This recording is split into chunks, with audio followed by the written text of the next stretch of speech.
Bonjour Oustaz. Bonjour, Présentez-vous s'il vous plaît. c'est Ba Mohamed Ramadan, imam de la grande mosquée de Koulouba. Ok. Alors, disons, les fidèles musulmans se préparent à accueillir le mois saint de Ramadan.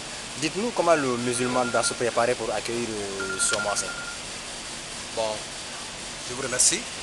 Nous savons le mois de Ramadan est très proche.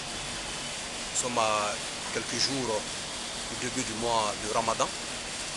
Donc, tout d'abord, c'est une satisfaction pour tout musulman. Tout bon musulman, en ce moment, se prépare dans la fierté, dans la joie pour accueillir ce mois saint de Ramadan. Revenir à votre question, le musulman, à l'approche de ce mois saint de Ramadan, pense comment adorer Allah Tabarak wa Ta'ala pendant ce mois saint de Ramadan.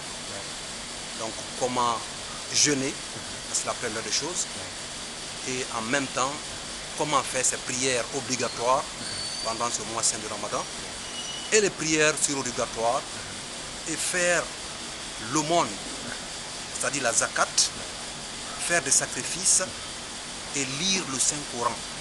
Donc, toutes ces choses, le musulman pense à cela. Comment il va aborder toutes ces choses pendant ce mois saint de Ramadan.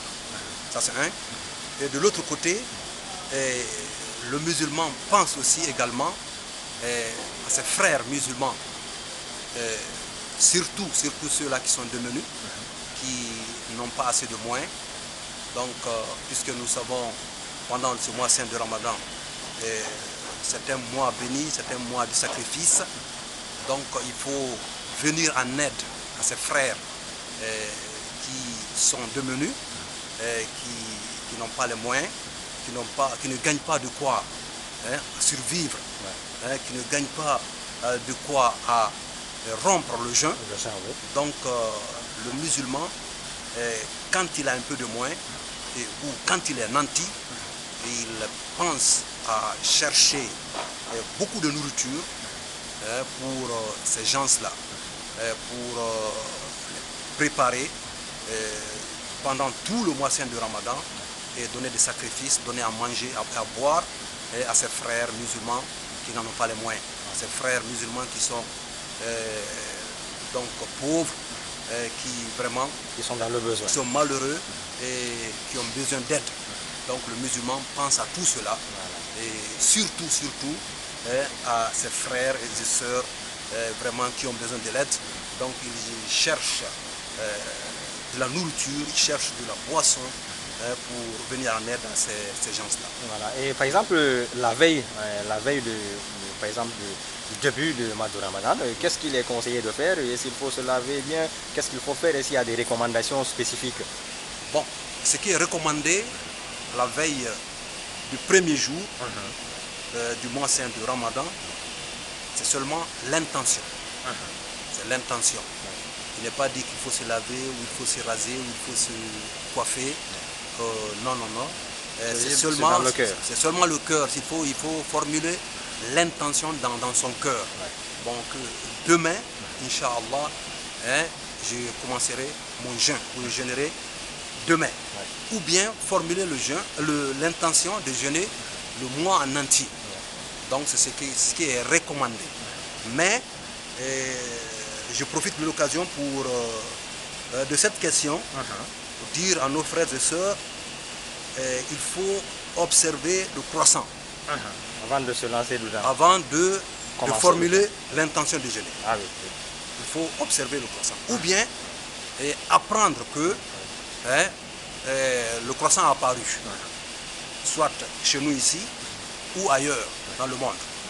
Donc on ne gêne pas par au hasard. Le plus souvent chez nous, il y a la Ligue islamique qui dit que vous pouvez Effectivement, ça c'est très important. Il faut suivre nos responsables religieux. S'ils nous disent le croissant a apparu, même si on ne l'a pas vu, mais on est informé par nos responsables religieux que le croissant a apparu. donc nous devons formuler l'intention de gêner. Voilà, l'autre question que je voudrais vous poser, Oustaz, c'est cette question de l'homosexualité. Ils sont allés aujourd'hui jusqu'à déclarer une journée de lutte contre l'homophobie. Donc on veut même réclamer des droits pour eux. En Guinée, il y a bien des homosexuels qui malheureusement n'osent pas se montrer encore et qui voudraient même qu'on reconnaisse une certaine liberté pour eux. Et comment vous percevez cette question, Oustaz? Bon, cette question, d'abord, nous disons Subhanallah, ça c'est une chose vraiment que l'islam condamne avec la dernière énergie. L'islam non seulement condamne l'adultère, ça c'est de commettre des rapports sexuels entre un homme et une femme qui ne sont pas mariés. Oui. Donc ça, c'est ce qui est appelé fornication ou bien adultère. Oui. Bon, ça c'est interdit par notre religion. Il y a des sanctions donc, pour ceux qui commettent cela. Mais l'islam condamne plus l'homosexualité par rapport à l'adultère. Donc c'est une question vraiment que l'islam ne se reconnaît jamais, ne se reconnaîtra jamais dans cette question. Aujourd'hui, malheureusement, dans notre pays, il y en a qui veulent à tout prix que ces gens-là, quand même qu'ils aient leurs droits, qu'ils soient respectés et tout ça. C'est pas... En tout cas, en tant que musulmans, nous sommes dans un pays, oui, un pays laïque. Mais majoritairement. Mais majoritairement musulman. Oui.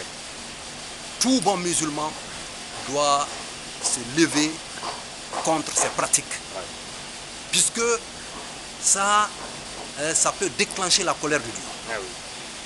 Et si ça déclenche la colère de Dieu, on ne le souhaite pas. C'est des catastrophes. C'est des catastrophes. Oui. Dieu peut nous châtier. Bon, il a beaucoup de manières de nous châtier. Donc que Dieu nous en préserve et qu'on n'arrive pas là. Et vraiment, il faudrait que les musulmans comprennent que ça, c'est une chose qui est interdite, c'est une chose qui est illicite dans notre religion. Et il faudrait que tout musulman prenne garde et vraiment qu'il déteste avec la dernière énergie ces pratiques. Ces pratiques, vraiment, c'est des pratiques sauvages. Donc il faudrait que nos autorités à tous les niveaux, nos autorités administratives et autorités religieuses, il faudrait qu'ils se donnent les mains pour qu'il n'y ait pas ces pratiques dans notre pays. Pour tout prix. À tout prix. Merci beaucoup, Oustaz.